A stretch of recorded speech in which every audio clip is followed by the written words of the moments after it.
बिस्मिल्लाहिर्रहमानिर्रहीम। अस्सलाम वालेकुम नाज़रीन, मैं हूं शरी आरिफ हमीद भट्टी, लाहौर पाकिस्तान से इंटरनेशनल और पाकिस्तानी की खबरों पर। नाज़रीन, किसी ने ठीक कहा है, जिस मुल्क में इंसाफ ना हो, ताकतवर और कमज़ोर के लिए कानून एक हो, वो मुल्क कभी माशरा नहीं बनता, हजूम रहता है। मेरी मिसाल पाकिस्तान में है। अगर कोई गरीब आदमी कोई छोटा सा जुर्म करने भी ना करे तो उसे शुबे में उठा कर मन ले जाते हैं, और अशराफिया का डार साहब इज्तमाही ज़्यादती भी कर लें तो यही प्रोटोकॉल से इंतज़ामिया उसको लेन देन का तनाज़ा बना देती है। मेरी मुराद, तो आपने सुना होगा कि लाहौर में गैर मुल्की ख़वातीन के साथ मुबीना अगवा और ज़्यादती के मामले में अहम पेशरफ्त हुई है। इस सिलसिले में मुतासरा खातून एस्ट्रेड गैरियल के मजिस्ट्रेट के सामने 164 के बयान की मुबैना 3 मतन सामने आया है, जिसमें खातून से तशद्दुद जिनसी ज़्यादती का इल्ज़ाम, खातून से तशद्दुद जिनसी इल्ज़ाम हुआ था। ताहम ये इल्ज़ाम 2 दीगर मुल्ज़मान पर भी लगाया गया है। मुल्ज़म को VVIP प्रोटोकॉल दिया जा रहा है। इससे छोटे इल्ज़ाम में मुलव्वस मुल्ज़मानों को जो जाली मुकाबलों में मारा गया, लेकिन पाकिस्तान में अगर आप पूरी की पूरी फैक्ट्री लूट ले तो तोहफ़ा है, अगर एक पेस्ट्री चोरी करने की कोशिश करें तो हाथ काट दिए जाते हैं। इस वक्त नाज़रीन, अहम शख्सियत के करीबी नवासे या रिश्तेदार की पुलिस और काम में VVIP प्रोटोकॉल देख के ऐसा लगता है कि पाकिस्तान में जुर्म करने पर तमगा या इनाम दिया जाता है। नाज़रीन, 164 के बयान के मुताबिक खातून ने अपने बयान में बताया है कि रज़ा डार से क्रिप्टो इवेंट में सिंगापुर में मुलाकात हुई, यानी कि ये क्रिप्टो के असल इशू थे और पाकिस्तान में भी क्रिप्टो पे खासी डील हुई है, और इनमें कौन कौन शामिल था ये एक अलग कहानी है। उन्होंने कहा रज़ा डार से सिंगापुर में मुलाकात हुई, रज़ा डार पर एतमाद किया, इसने स्टिफ़ी के साथ कारोबार किया और रज़ा डार ने हमेशा कहता था कि वो पाकिस्तान के अहम तरीन शख्सियत डार का बेटा है, और रज़ा के व्हाट्सएप पर एक साबिक वज़ीर आज़म की तस्वीर भी लगी हुई थी। साबिक वज़ीर आज़म, अब भी शायद वो किसी जमात के अहम ओहदेदार हैं। इसने इन्हीं वजूहात की वजह से इसके लिए एक मुस्तैदी से काम किया, और पाकिस्तान आने के बाद हमें एक घर ले जाया गया और हमारे वीज़े का अरेंजमेंट भी किया। इस बयान में भी कुछ सेंसर किया गया है, क्योंकि जब वो ख़वातीन दोनों मुबैना ख़वातीन चले गई तो इस बयान को भी इसमें रद्दो बदल की इतलात, मुबैना इतलात हैं। हम दोनों को ख़वातीन ने जो बयान दिया कि पाकिस्तान आने के बाद हमें एक घर ले जाया गया, हम दोनों को बांध कर 2 रातें इस घर में रखा गया। रज़ा कंप्यूटर और रकम का पूछता रहा, धमकी दी गई कि रकम ना मिली तो कत्ल किया जा सकता है, और वहाँ मौजूद लोग बार बार नाजेबा हरकत करते रहे।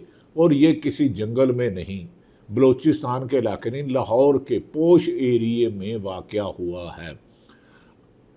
नाजेबा हरकत करते रहे। वो अफराद ने ज़्यादती का निशाना बनाया और कांच दिखाकर टुकड़े करने की धमकी भी दी, शीशे और आईनी राड दिखाकर टुकड़े करने की भी दी। खातून ने यह भी दावा किया है कि इसके अलावा कॉन्टैक्ट्स को रकम के लिए मैसेजेस भेजे, लेकिन किसी ने जवाब ना दिया। बाद में स्टिफनी की वालदा ने बताया कि इसने $1 लाख का इंतज़ाम कर लिया, और आखिरी रोज़ रज़ा ने कहा कि तुम आज़ाद हो, जा सकती हो। रज़ा डार ने मुझे और स्टेफनी को कार में बिठाया और घर से बाहर ले आया कि एयरपोर्ट चलते हैं, मगर ऐसा ना था। घर से बाहर पासपोर्ट भी हमारे हवाले नहीं किए, हम मांगते रहे। उन्होंने कहा पासपोर्ट जाके एयरपोर्ट पे दूंगा। वो रास्ते में मुसलसल रज़ा किसी से टेलीफोन पर बात करता रहा, और दूसरी जानिब इसे कहा गया कि इसे बास की हदायत कुछ और मिल रही हैं। बास कौन है? बास तो सबको पता है, लेकिन हम बास का नाम नहीं लेंगे, क्योंकि हमें तो आप मीडिया पर, TV पर, नेशनल मीडिया पर देखते ही नहीं हैं। अरशद शरीफ तो दुनिया से चले गया जो सच कहता था। नाज़रीन, खातून का मज़ीद कहना था कि रास्ते में रज़ा डार ने गाड़ी रोकी कि वजह बताई कि गाड़ी ख़राब हो गई है। हमने इस गाड़ी से निकल कर भाग गई, और बाहर निकलते ही मदद के लिए चीखना शुरू कर दिया कि हमारी कोई मदद करे। वहाँ मौजूद लोगों ने ट्रैफिक पुलिस एहलकार को बुलाया और फिर बाद में पुलिस आ गई और हमें पता चला कि अब पुलिस आ गई है, हम शायद अब दरिंदों से महफूज हो गए हैं।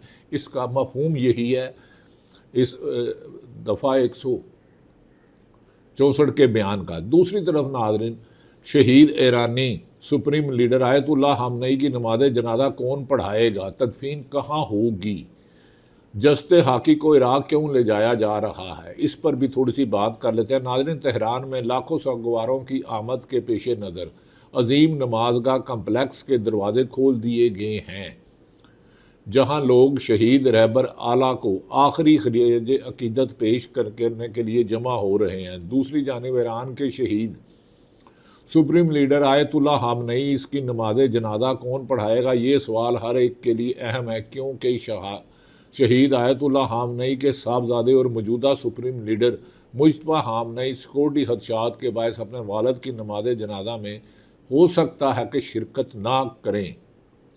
ताहम इस हवाले से ताहाल सरकारी तौर पर कोई वादा ऐलान नहीं किया गया। ये भी नहीं बताया गया कि तेहरान, कम और मशहद में नमाज जनाजा पढ़ाने वाली शख्सियत एक ही होगी या मुख्तलिफ होंगी। इसमें इबहाम रखा जा रहा है कि कोई दुश्मन मुल्क कार्रवाई ना कर दे, जबकि ईरानी वजारत खारजा का ज़राए का कहना है कि मरकज़ी नमाज जनाजा आयतुल्लाह जाफ़र सुबहानी पढ़ाएंगे। दूसरी जानिब शहीद आयतुल्लाह खामनेई की नमाज जनाजा के इत्मामात का आज से बाकायदा आगाज़ हो गया है।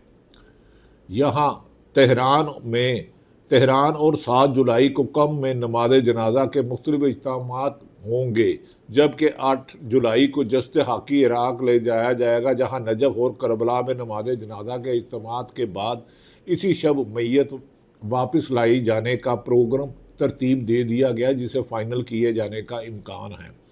9 जुलाई को आखिरी नमाज जनाजा मशहद में अदा की जाएगी और फिर वहीं इनकी तदफीन भी की जाएगी। ज़राए का कहना है कि शहीद आयतुल्लाह खामनेई की नमाज जनाजा में 1 करोड़ से ज़ायद अफराद की मुतवक्को शिरकत की उम्मीद है। इस मौके पर नए सुप्रीम लीडर की सिक्योरिटी यकीनी बनाने के लिए बहुत बड़ा चैलेंज होगा, क्योंकि अवाम न सिर्फ शहीद लीडर के आखिरी दीदार करना चाहते हैं, बल्कि नए सुप्रीम लीडर की झलक भी देखने के लिए बेताब है। इम्कान यही है कि नए सुप्रीम लीडर की सिक्योरिटी इनके अवामी दीदार में मुकद्दम रखी जाएगी कि कोई बड़ा नुकसान ना हो। दूसरी तरफ नाज़रीन, पाकिस्तान में हालात तशवीशनाक होते जा रहे हैं। लॉ एंड ऑर्डर है नहीं, ताकतवर के लिए और कानून। हुकूमत ने हातम ताई की टांग पर लात मार दी है।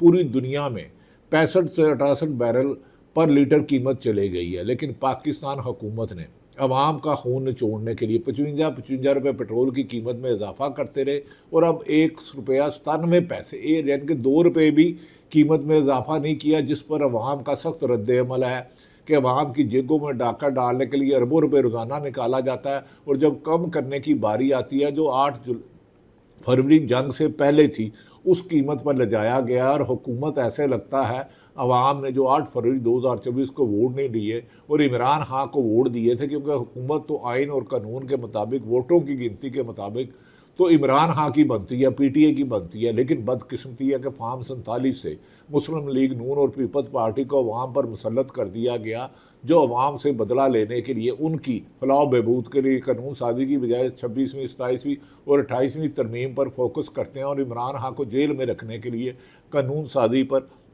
फोकस कर रहे हैं। पाकिस्तान में बढ़ती हुई करप्शन, लाकानूनीत, आइन शिकनी, आज़ाद कश्मीर के हालात ख़राब, जहां PTI ने इलेक्शन का बाइकाट कर दिया। कहा जा रहा है कि वहां गिलगित बल्तिस्तान में धांधली की गई, जहां पीपल्स पार्टी को हुकूमत बनाने में मुश्तकाल है और इस्तेकाम पार्टी को सीटें दी जा रही हैं। पाकिस्तान में ऐसा लगता है आइन और कानून के साथ इंसानी हकूक़ की पामाली मौजूदा हुकूमत का मकसद है कि सिर्फ इमरान खान जेल में रहे और इस हुकूमत को किसी भी तरह ज़बरदस्ती घीट के 2029 तक ले जाया जाए, चाहे मुल्क दिवालिया खुदा ना खास्ता हो जाए। नाज़रीन, वफाकी वज़ीर रेलवे हनीफ अब्बासी सब अच्छे आदमी हैं, इनके बारे में siyaasat.com ने एक एक्स पे शेयर किया है। वफाकी वज़ीर रेलवे हनीफ अब्बासी पर करप्शन का इल्ज़ाम लगाने वाले रावलपिंडी के शहरी राजा शेरोज़ का भाई मुबैना तौर पर अगवा। मैं दोबारा अपील करना चाहूँगा कि आर्मी चीफ साहब, ये शख्स जिसका नाम ये मगवी के भाई ने कहा हनीफ अब्बासी है, इसने हमें माशी तौर पर कत्ल किया है, जिसके खिलाफ आवाज़ उठाई तो मुझे मुकदमा और जान से मारने की धमकियाँ दी गई हैं। आज इस शख्स ने मेरे घर नामालूम अफराद भेजे और इसके ने मेरे भाई को अगवा कर लिया। ये इल्ज़ाम नामालूम अफराद के ज़रिए अगवा कर लिया। राजा शरोज़ ने इल्ज़ाम लगाया हनीफ अब्बासी पे। हमारी यकीन है कि हनीफ अब्बासी अगर इसमें अपनी बात क्लियर करना चाहे, क्योंकि हमारे वो पुराने दोस्त हैं, वो कर सकते हैं। दूसरी तरफ नाज़रीन, नजम सेठी जो दुनिया पे प्रोग्राम करते हैं, आजकल हम सहाफ़त पर ख़बरें नहीं दे रहे, क्योंकि आजकल जितनी ख़बरें ये रज़ा डार के मामले में हैं, अगर मैं बताऊं कि रिसीव किसने किया, इसका वीज़े किसने लगवाए और ये लाहौर पाकिस्तान में कहाँ कहाँ घूमते रहे, कहाँ सीसी कैमरे हैं, तो भूचाल आ जाए। लेकिन इस केस का कुछ नहीं बनना, क्योंकि इतने डाडा मारे तो रोन भी ना दे। मिसाल है, अगर अमीर का बच्चा बिगड़ा हुआ हो तो वो डाका भी मारे तो वो शरारती है, और गरीब का आदमी ज़रूरत के लिए रोटी का एक निवाला भी रहे तो वो चोरी कहलाता है। तो ये वतन इस तरह चल रहा है। नजम सेठी साहब ने कहा कि इसहाक डार के नवासे का किसी का केस ख़त्म हो गया है, ये लोग 6 महीने जेल में रहेंगे, कोई FIR कटेगी और इसके बाद रिलीज़ हो जाएंगे। ये केस ख़त्म हो गया है क्योंकि सबूत कोई नहीं है। आपने मेडिकल कराया है, लड़कियां वापस चले गई हैं। नजम सेठी नहीं, नजम सेठी साहब सबूत बहुत हैं।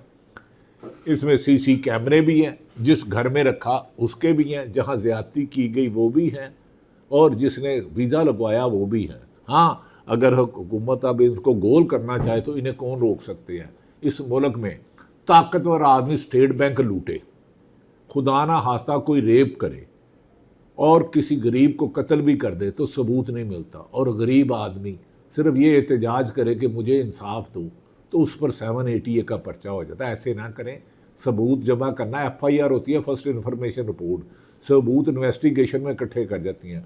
वो बच्चियाँ चले गई हैं, लेकिन दफ़ा 144 का बयान और मेडिकल रिपोर्ट है, और वो ही काफ़ी है।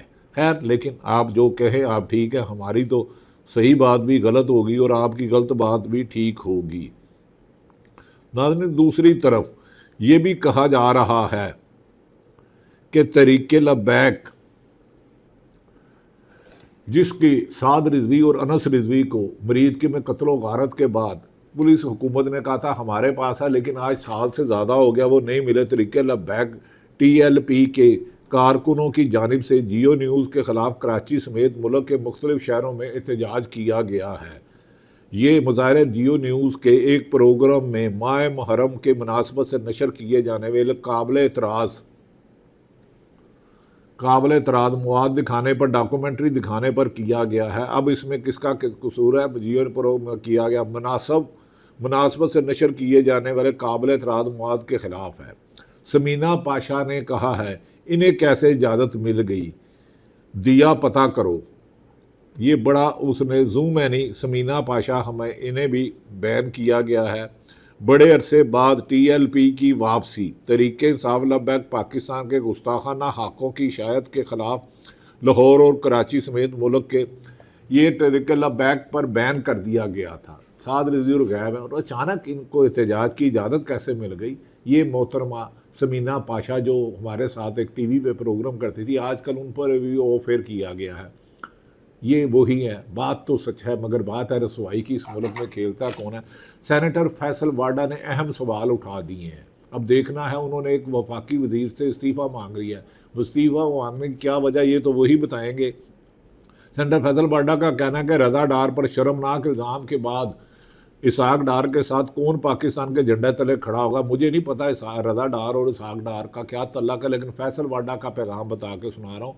समाजी राब्ते की वेबसाइट X पर सेनेटर फैसल वाडा ने लिखा है कि इसहाक डार नायब वज़ीर आज़म और माशाल्लाह वज़ीर ख़ारजा भी हैं और पाकिस्तान की फैमिली कॉरपोरेशन की तरह चला रहे हैं। इसहाक डार के मुबैना रिश्तेदार पर गैर मुल्की ख़वातीन के रेप तशद्दुद के इल्ज़ाम है। मुल्ज़म पर गैर मुल्की ख़वातीन को बुलाकर रेप और तशद्दुद और बत्ताखोरी के इल्ज़ाम सामने आ रहे हैं। उन्होंने कहा कि गैर मुल्की सफारत खाने की मुदाखलत पर मुलजम की गिरफ्तारी अमल में लाई गई, जबकि इस हुकूमत ने वाक़या को दबाने के लिए भरपूर कोशिश कर रही है। ये पढ़े, लाहौर में गैर मुल्की खवातीन के अगवा का केस, SHO और अहलकार पर मुकदमा। सेंटर ने कहा कि केस को रेप के बजाय महज बत्ताहोरी तक महदूद करने की कोशिश की जा रही है। मजलूम गैर मुल्की खवातीन को जल्द मुल्क से वापस भेजने की तैयारी की जा रही है। और दफ़ा 164 का बयान है, ये उन्होंने कल ट्वीट किया था एक्सप्रेस फैसल वाडा ने। फैसल वाडा ने कहा कि माजी के रिकॉर्ड को मद्देनजर रखते हुए केस में मनपसंद मेडिकल रिपोर्ट्स ली जाती हैं। जमहूरियत के नाम पर 500 अफराद की अहलियत अलीट क्लास ने मुल्क पर कब्जा किया हुआ जमहूरियत जमातों और जमहूरी जनाजों को बेनकाब करता आ रहा हूँ और करता रहूँगा। उन्होंने कहा कि कौम देखे किस तरह पार्टी और इसके लीडर अपोजिशन या हुकूमत किसी भी मजम्मती बयान नहीं आया। हुकूमत का किसी मजम्मती बयान नहीं आया। पहले ही कहा था कुछ पाकिस्तानियों के इंटरनेशनल स्कैंडल्स और वीडियोस मंजरे आम पर आएगी। पाकिस्तान के इमेज का ज़रा भी एहसास नहीं। इसाक डार फौरी तौर पर ओहदे पर इस्तीफ़ा दें। नाज़रीन, ये वो हालात है, मैंने बताया ना, पाकिस्तान में साइकिल चोरी पर 20 साल कैद और रेप, डकैती, चोरी और मुल्क का ख़जाना लूटने वालों को फ़र्द जुर्म आयत की बजाय वजारत उज़्मा बनाई जाए तो मिट जाएगी मखलूक, तो इंसाफ करोगे। पाकिस्तान जिंदाबाद।